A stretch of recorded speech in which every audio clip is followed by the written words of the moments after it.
दोस्तों नमस्कार। साहित्य से समाज तक यूट्यूब चैनल पर आप सभी का स्वागत है। आज हम प्रेमचंद के जीवन और साहित्य के बारे में बात करेंगे। प्रेमचंद आधुनिक भारत के शीर्षस्थ एवं कालजयी साहित्यकारों में एक हैं। भारतीय ही नहीं, संपूर्ण विश्व साहित्य में उनका नाम बड़े आदर और सम्मान के साथ लिया जाता है। उनका जन्म 31 जुलाई 1880 को वाराणसी के लम्हे गांव में हुआ था। यह देश के इतिहास का वह कालखंड था जब देश अंग्रेजों के दमन, शोषण एवं ईसाई धर्म संस्कृति के प्रचार के विरुद्ध पुनर्जागरण की देशव्यापी लहरों से आंदोलित हो रहा था।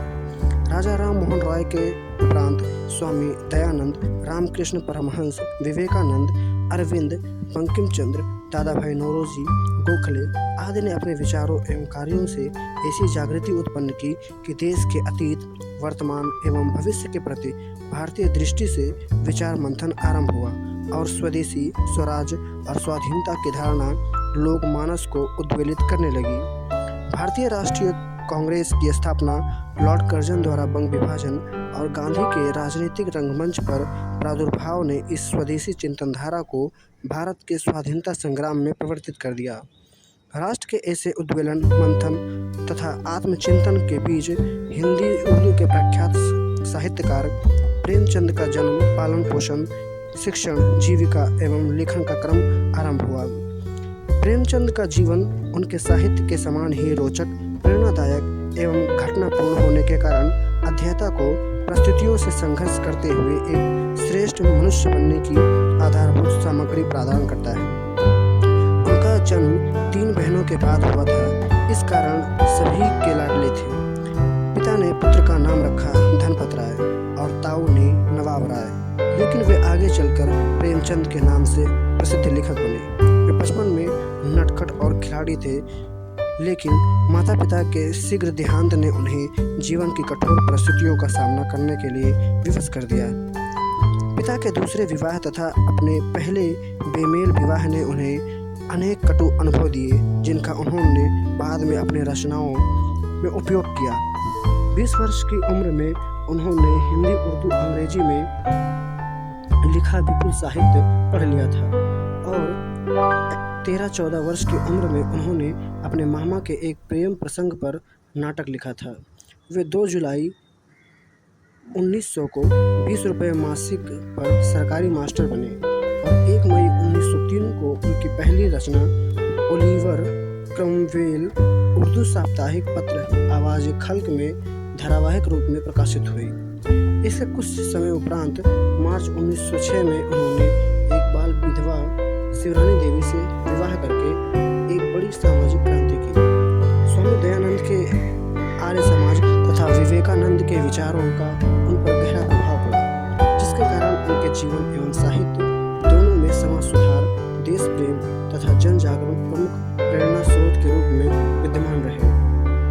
उनका प्रथम उर्दू कहानी संग्रह सोजे वतन जुलाई 1908 में कानपुर से प्रकाशित हुआ, जिनकी कहानियां देश प्रेम से परिपूर्ण थी।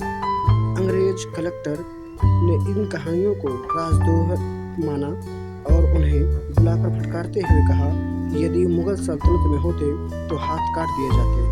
कलेक्टर ने 700 बची प्रतियों को आग में जलवा दिया और भविष्य में सभी रचनाओं को प्रकाशन से पूर्व दिखाने की आज्ञा दी। इस पर उन्होंने अपने मित्र मुंशी दयानारायण निगम के सुझाव पर अपना नाम प्रेमचंद रखा और इस नाम से उनकी पहली कहानी बड़े घर की बेटी उर्दू मासिक पत्रिका ज़माना के दिसंबर 1910 के अंक में प्रकाशित हुई। इस घटना के कुछ वर्षों के उपरांत उन्होंने उर्दू के साथ हिंदी में भी लिखने का फैसला किया। उन्होंने 1 सितंबर 1915 को अपने मित्र मुंशी दयानारायण निगम को पत्र में लिखा, अब हिंदी लिखने का मस्क नहीं कर रहा हूँ, उर्दू में अब गुजर नहीं। यह मालूम होता है कि मुकुंद मरहूम की तरह मैं भी हिंदी लिखने में जिंदगी सर्फ कर दूंगा।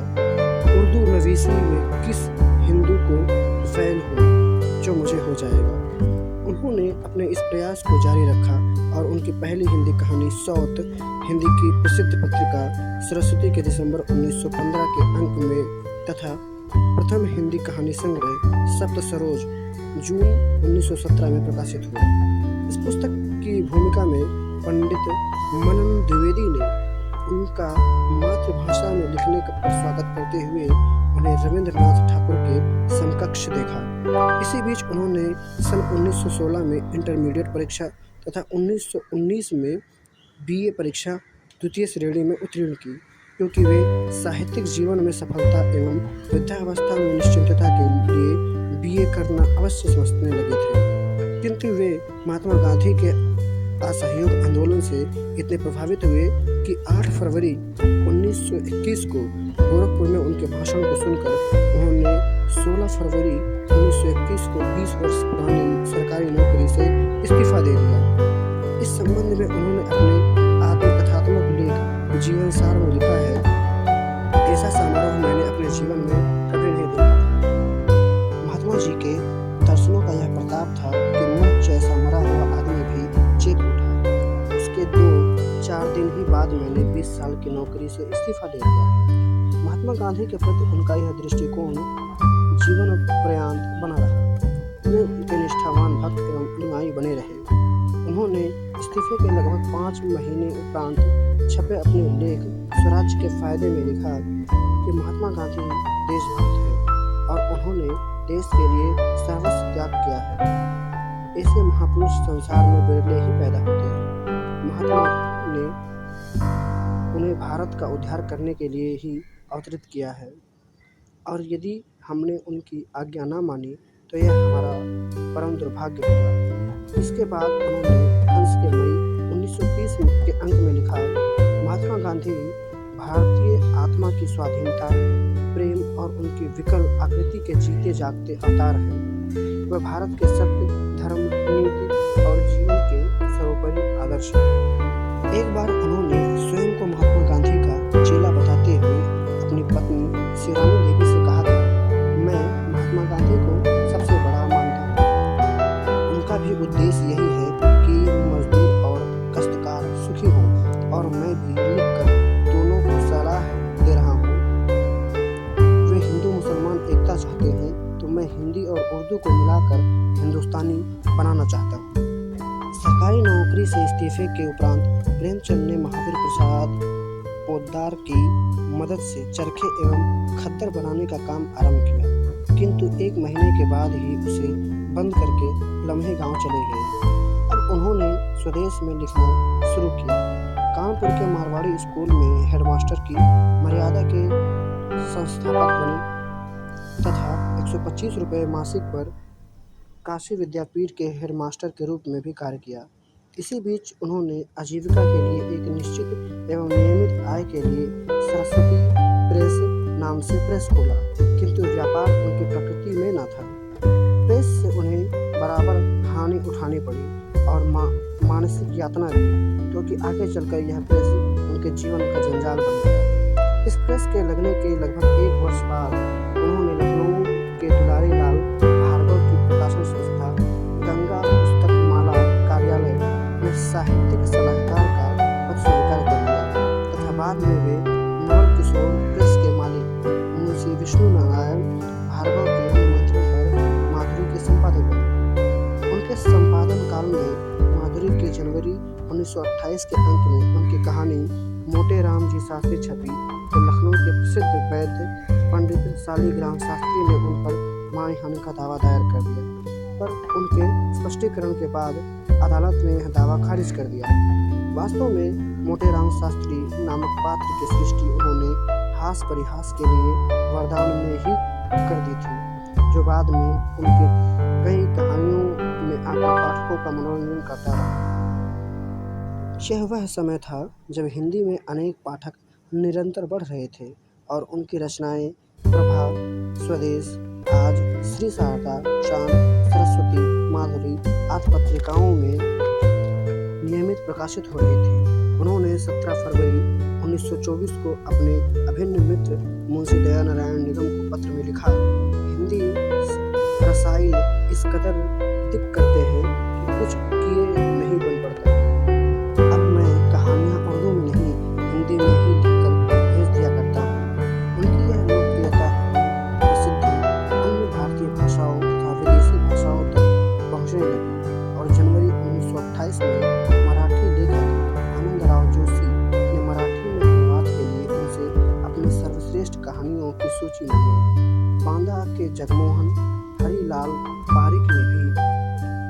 के गुजराती अनुवाद की अनुमति मांगी तथा जापान में रहने वाले भारतीय केशोराम सब्बरवाल ने उनकी कहानी मुक्ति मार्ग का जापानी में अनुवाद सेइडो नो मिची नाम से करके वहाँ की प्रसिद्ध पत्रिका केजस्त्रो के जून 1928 के अंक में प्रकाशित कराया। स्वयं पंडित बनारसी दास चतुर्वेदी एवं C.F. एंड्रयूज द्वारा अनुदित तथा संशोधित उनकी कहानी एक्ट्रेस अंग्रेजी मासिक मॉडर्न रिव्यू के जून 1928 के अंक में प्रकाशित हुई। इसी वर्ष जर्मनी के बर्लिन विश्वविद्यालय के हिंदी प्रोफेसर ताराचंद रॉय ने भी उनकी कहानियों उपन्यासों का जर्मन में अनुवाद करने के लिए संपर्क किया। वास्तव में इस समय तक हिंदी के प्रतिष्ठित विद्वान यह मानने लगे थे कि प्रेमचंद की रचनाओं का विदेशी भाषाओं में अनुवाद करके हिंदी का मस्तक और भी ऊंचा किया जा सकता है। पंडित बनारसी दास चतुर्वेदी ने 28 मई 1928 के पत्र में यही कामना करते हुए प्रेमचंद को लिखा, मैं उस दिन का स्वप्न देख रहा हूँ जबकि किसी हिंदी गल्प लेखक की कहानियों का अनुवाद रूसी, जर्मन, फ्रेंच इत्यादि भाषाओं में होगा। यदि आप ही को यह गौरव प्राप्त हो तो बात ही क्या है। मेरे हृदय में आपके प्रति श्रद्धा इसलिए है कि आप दूसरी भाषाओं को कुछ देर हिंदी तक मस्तक ऊंचा कर सकते हैं। बांग्ला इत्यादि से दान लेते लेते हमारा गौरव वह नहीं रहा। प्रेमचंद अब कई स्तरों पर कार्य में संलग्न हो गए। लखनऊ में रहते हुए वे माधुरी के संपादन कर रहे थे और बनारस में उनका सरस्वती प्रेस भी चल रहा था, लेकिन उन्हें इससे संतोष न था। उनका मन अंग्रेजों की पराधीनता से पीड़ित था और वे महात्मा गांधी के शांतिमय स्वाधीनता संग्राम में अपना लघु योगदान करना चाहते थे। इसी समय उन्होंने अंग्रेजी में हिंदी में एक मासिक पत्रिका निकालने का निर्णय किया तथा जयशंकर प्रसाद के सुझाव पर उनका नाम रखा हंस। उनका पहला अंक 10 मार्च 1930 को प्रकाशित हुआ। अपने पहले संपादकीय में उन्होंने लिखा, जब श्री रामचंद्र जी समुद्र पर पुल बांध रहे थे उस वक्त छोटे छोटे पशु पक्षियों ने मिट्टी ला लाकर समुद्र को पाटने में मदद की थी। इस समय देश में उससे कहीं विकट संग्राम छिड़ा हुआ है। भारत ने शांतिमय समर की भेरी बजा दी है। हंस भी मानसरोवर की शांति छोड़कर अपने नन्ही सी चोंच में चुटकी भर मिट्टी लिए वे समुद्र को पाटने आजादी की जंग में योगदान देना चला। समुद्र का विस्तार देखकर उसकी हिम्मत छूट रही है, लेकिन संघ शक्ति ने उसका दिल मजबूत कर दिया है। इधर प्रेमचंद की पत्नी शिवरानी देवी भी स्वाधीनता आंदोलन में सक्रिय रूप से भाग लेने लगी और वे पति के साथ ही कांग्रेस की सदस्य बनी। उन्होंने 10 नवंबर 1930 को लखनऊ में विदेशी वस्त्रों के बहिष्कार आंदोलन के अंतर्गत दुकानों की पिकेटिंग की और गिरफ्तार हुई तथा उन्हें 1.5 महीने की सजा हुई। प्रेमचंद की दृष्टि में अब उनकी पत्नी 1000 गुना ऊपर उठ गई थी और वे स्वयं अपनी ही नज़र में छोटे हो गए थे। वे स्वयं जेल जाना चाहते थे पर पत्नी के इस कदम ने उनका रास्ता रोक दिया। प्रेमचंद निरंतर आर्थिक हानि के बावजूद हंस से संतुष्ट न थे।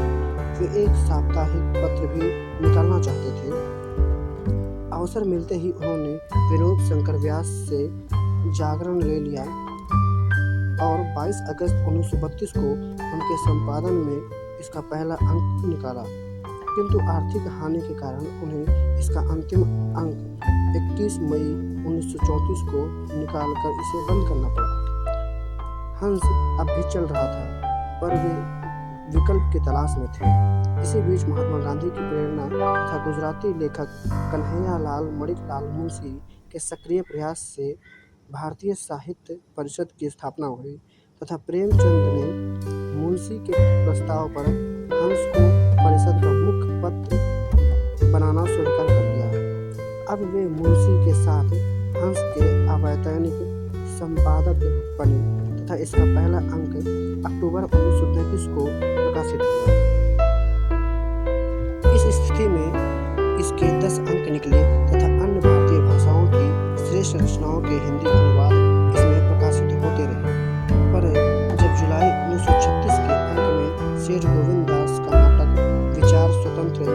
प्रकाशित हुआ तो अंग्रेजी सरकार ने 1000 रुपये की जमानत मांग ली। महात्मा गांधी जमानत देकर हंस निकालने को तैयार न हुए और परिषद के मुख्य पत्र के रूप में इसका प्रकाशन बंद हो गया। इस समय प्रेमचंद अस्वस्थ थे, किंतु उन्होंने जमानत देकर हंस को पुनर्जीवित किया और उनके स्वतंत्र संपादन में इसका सितंबर 1936 का अंक प्रकाशित हुआ। इसी अंक में उन्होंने धन पर आधारित सामाजिक व्यवस्था एवं पूंजीवाद का विरोध करते हुए रूस में उदित होने वाली समाजवादी संपदा का स्वागत किया। प्रेमचंद आर्थिक निश्चिंतता का जीवन जीते हुए साहित्य साधना करना चाहते थे, जो शायद उन्हें कभी नहीं मिला। उन्होंने इसके लिए खूब अनुवाद कार्य किया, हिंदी से उर्दू में तथा अंग्रेजी से हिंदी उर्दू दोनों भाषाओं में। और जिन प्रमुख लेखकों की रचनाएं अनुदित की वे हैं बर्नार्ड शॉ, मेटरलिंक, पंडित जवाहरलाल नेहरू आदि। उन्होंने आर्थिक तनावों को कम करने के लिए फिल्मों में लेखन कार्य भी स्वीकार किया और वे अजंता सिनेट्रोन लिमिटेड बम्बई के डायरेक्टर एम भावनानी के आमंत्रण पर 8000 रुपये वार्षिक पर काम करने के लिए बम्बई गए। उनकी कहानी मील का मजदूर पर फिल्म बनी, जो नवंबर 1934 में लाहौर में प्रदर्शित हुई। बम्बई में प्रदर्शित करने की अनुमति सेंसर ने नहीं दी। यह कंपनी जब घाटे में के कारण बंद हो गई तो प्रेमचंद अप्रैल 1935 को बम्बई छोड़कर बनारस लौट आए। अपने फिल्मी जीवन के अनुभवों के आधार पर उन्होंने फिल्म निर्माताओं की फिल्म निर्माण को इंडस्ट्री समझने, पवित्र भावनाओं को एक्सप्लॉइट करने तथा अश्लीलता को मनोरंजन मानने की कटु आलोचना की। उनका निष्कर्ष था, स्वतंत्र लेखन कार्य में चाहे धन न हो मगर संतोष अवश्य है। लेकिन बम्बई में रहते समय प्रेस की हालत खराब होती गई। प्रवासी लाल वर्मा प्रेस के व्यवस्थापक थे। उनके दुर्व्यवहार तथा महीने का वेतन न मिलने पर कर्मचारियों ने हड़ताल कर दी।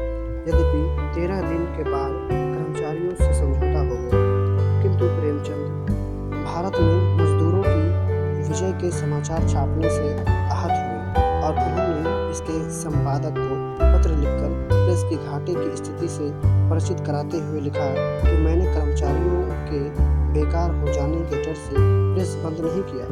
मैंने कभी कर्मचारियों को एक्सप्लॉइट नहीं किया है, बल्कि उनके द्वारा एक्सप्लॉइट किया जा रहा हूँ। मैंने इस प्रेस से एक पैसा भी नहीं कमाया, फिर भी उन्हें साहित्य और समाज की सेवा तथा मजदूरों की वकालत करने वाले प्रेस से हमदर्दी नहीं हुई। मैं खुद मजदूर हूँ और मजदूरों का दोस्त हूँ और उनसे मेरी पूरी सहानुभूति है। प्रेमचंद अब थक चुके थे। उन्होंने अनेक अप्रिय स्थितियों में अपने जीवन को आगे बढ़ाया और विचलित नहीं हुए, किंतु उनका शरीर रोगों से क्षीण होने लगा। उन्हें 6 जून 1936 को लम्हे गांव लौटने पर खून की पहली उल्टी हुई और 1 महीने के बाद पुनः खून की उल्टी हुई। इस अवस्था में उन्होंने महाजनी सभ्यता लेख तथा मंगलसूत्र अधूरे उपन्यास के पृष्ठ लिखे और हंस को पुनर्जीवित किया। वे इलाज के लिए लखनऊ भी गए, पर उनकी जीवन शक्ति क्षीण होती गई और 8 अक्टूबर 1936 को प्रातः 10